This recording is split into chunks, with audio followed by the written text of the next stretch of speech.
नंदपुर एक छोटे से गांव में सुरेश अपनी पत्नी और अपने 10 वर्षीय बेटे के साथ एक छोटे से घर में रहता था। अपने बेटे रोहन के साथ कठिनाई भरा जीवन व्यतीत करता था। उसकी पत्नी जमींदार के घर काम करती थी और वह खुद किसी और के खेत में काम करता था। यूं तो हमेशा सर्दियों के समय -2 डिग्री तापमान रहता था, लेकिन इस साल सर्दी के साथ साथ बारिश का भी कहर अपने चरम पर था, जिसके कारण ठंड और बारिश ने बहुत जोर से अपना कहर डाला। इस वजह से आनंदपुर गांव के लोग बहुत ज्यादा ठंड और बारिश से डरे हुए और परेशान थे। दिन हो या रात, लोग बारिश और ठंड के कहर से बेहद परेशान थे। देख रही हो सीमा, इस साल कितनी ज्यादा ठंड और बारिश हो रही है। इतनी तेज बारिश और ठंड में काम करना बहुत मुश्किल हो गया है। घर से बाहर निकलते ही पैरों में ठंड के मारे जकड़न होने लगती है। इतनी ज्यादा ठंड और बारिश में तो घर से बाहर निकलने का मन भी नहीं करता। ना जाने इस साल की सर्दी कैसे कटेगी। हाँ सुरेश, इस साल तो ठंड के साथ साथ बारिश भी अपना कहर ढा रही है। ना जाने हम गरीबों का क्या होगा। तभी उनका बेटा रोहन अपने पिता से बोला, बाबा, मैं भी आपके साथ आज खेत पर जाना चाहता हूँ। मुझे भी देखना है कि आप खेत पर कैसे काम करते हैं। नहीं रोहन, बाहर बहुत ठंड है। इतनी सर्दी में बाहर जाना ठीक नहीं है। तुम अपनी माँ के साथ घर पर ही रहो। घर के अंदर रहोगे तो सुरक्षित और गर्म रहोगे। ठंड में बाहर घूमना सही नहीं है। इसलिए मेरी बात मानो और बाहर मत जाओ। नहीं बाबा, मैं भी आपके साथ खेत पर चलूंगा। ले चलो ना मुझे भी। माँ बाबा से कहो ना कि मुझे भी खेत पर ले जाए। मैं भी देखना चाहता हूँ कि वहाँ क्या क्या होता है और आपकी मदद करना चाहता हूँ। प्लीज मुझे भी साथ ले चलो। रोहन बेटा, मत करो, बाहर बहुत ठंड है और अगर तुम बाहर जाओगे तो तुम्हारी तबीयत खराब हो सकती है। हमारे पास इतने पैसे भी नहीं है कि तुम्हारी बीमारी का इलाज करवा सके। एक तो वैसे भी सेठ ने इस महीने के पैसे नहीं दिए हैं। ना जाने इस हफ्ते घर का राशन कैसे आएगा। इसीलिए मेरी बात मानो और घर के अंदर ही रहो। सीमा, ये क्या सुन रहा हूँ? राशन खत्म हो गया है और तुमने मुझे बताया तक नहीं। तुमने इतनी बड़ी बात मुझसे क्यों छुपाई? मैं बताना चाहती थी, लेकिन हर बार तुम्हारी परेशानियां देखकर रुक जाती। घर में आटा बस 2 दिन का बचा है, दाल तो पूरी तरह खत्म हो चुकी है और सब्जियां तो पिछले हफ्ते से घर में नहीं है।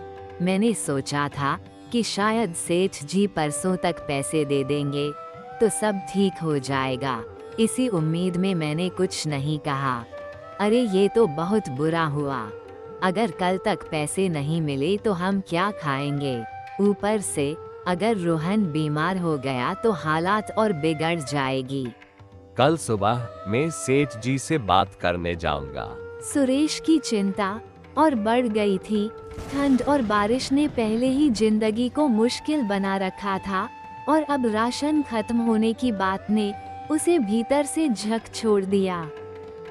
बाबा, अगर पैसे नहीं है तो हम खेत से कुछ ला सकते हैं ना। जैसे पिछली बार आप गेहूं लेकर आए थे और मम्मी ने रोटियां बनाई थी, इस बार भी ऐसा कर सकते हैं।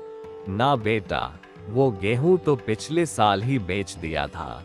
उसी से तो कर्ज चुकाया था। इस बार की फसल तो पहले ही खराब हो गई है। ऊपर से ठंड और बारिश ने सब बर्बाद कर दिया। सुरेश एक बात सोच रही थी, क्या हम सरपंच जी से मदद मांग सकते हैं? उन्होंने पिछले महीने गांव वालों को राशन बांटने का भरोसा दिया था। अगर वह मदद कर दे तो कुछ दिन के लिए इंतजाम हो जाएगा। सीमा और सुरेश ने तय किया कि अगला कदम सरपंच जी से मदद मांगने का होगा। उनका बस यही प्रयास कि किसी तरह परिवार को इस संकट से उभारा जाए। सर्दी और भूख की मार से परेशान सुरेश ने सरपंच से मदद मांगने का फैसला किया। उसने सीमा और रोहन को घर पर रहने को कहा और खुद सरपंच के घर की ओर निकल पड़ा। सरपंच जी, हमारी हालत बहुत खराब है। घर में राशन खत्म हो गया है। ठंड और बारिश की वजह से काम भी नहीं मिल रहा। अगर आप कुछ मदद कर दें तो भगवान आपका भला करे। सुरेश, यह मेरी जिम्मेदारी थोड़ी ना है, तुम्हारी जिम्मेदारी है। तुम ही समझो, तुम गरीब लोगों की आदत हो गई है, जब मन किया चले आते हो भीख मांगने। ऐसा मत कहिए सरपंच जी, मेरा परिवार 2 दिन से भूखा है। मैं मेहनत से कमाने वाला आदमी हूँ, लेकिन इस बार हालात ने मजबूर कर दिया है। बस कुछ दिनों का राशन मिल जाए। चुप कर गरीब, अपनी गरीबी में जीना सीखो। यहाँ आकर रोने धोने से कुछ नहीं मिलेगा। मेरे पास फालतू समय नहीं है, निकलो यहाँ से। सरपंच जी, आप हमारे गांव के मुखिया हैं। अगर आप ही हमारी मदद नहीं करेंगे तो कौन करेगा? सुरेश की यह बात सुनकर सरपंच को गुस्सा आ गया। राम, इसे बाहर निकालो और आइंदा इसे मेरे घर में मत घुसने देना।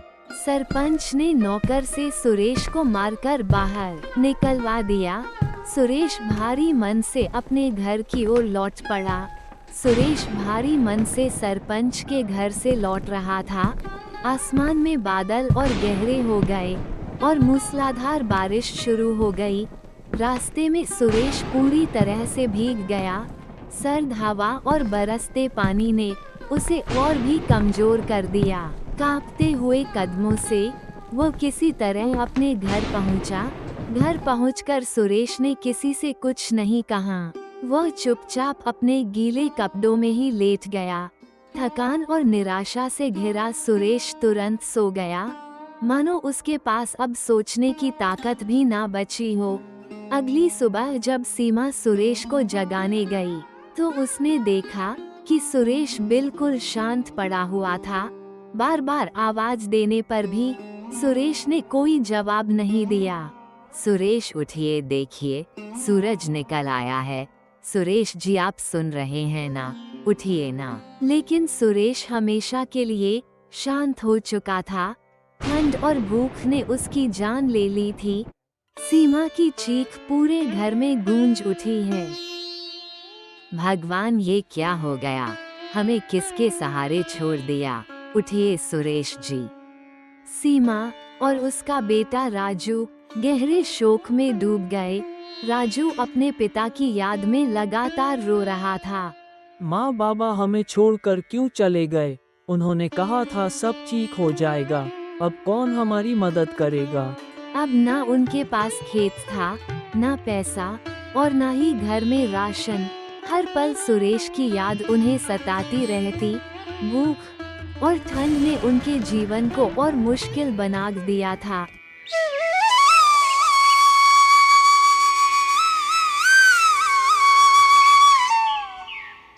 एक दिन जमींदार अपने 2 नौकरों के साथ सीमा के घर पहुंचा।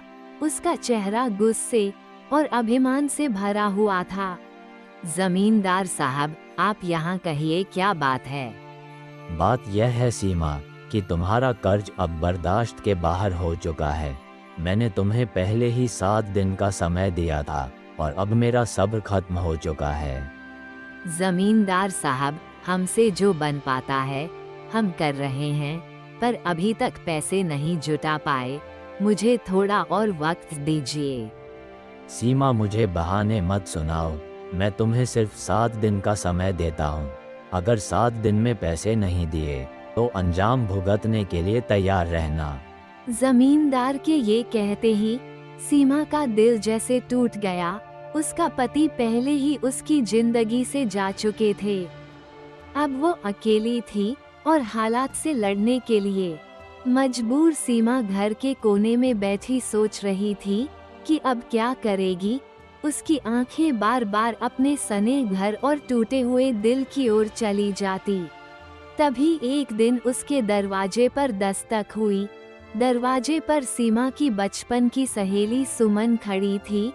सुमन जो बरसों पहले इस गांव को छोड़ शहर चली गई थी, अब वो एक अमीर औरत बन चुकी थी। सीमा उसे देख ही हैरान रह गई। सुमन दीदी, आप यहाँ इतने सालों बाद?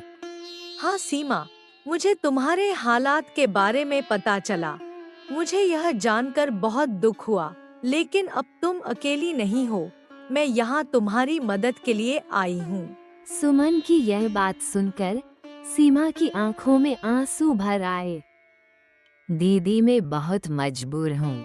जमींदार ने 7 दिन का वक्त दिया है कर्ज चुकाने के लिए, लेकिन मेरे पास ना खेत है ना पैसा। मुझे समझ नहीं आ रहा कि मैं क्या करूँ। सुमन ने तुरंत अपनी पर्स से एक मोटी रकम निकाली और सीमा के हाथों में रख दी। सीमा, यह पैसे लो। अपनी माँ को मैं अपना परिवार मानती थी और तुम मेरे लिए बहन जैसी हो। जाकर जमींदार का कर्ज चुका दो, मैं तुम्हारे साथ हूँ। दीदी, आपने मुझे और मेरे परिवार को नई जिंदगी दी है। मैं कभी आपका यह एहसान नहीं भूलूंगी।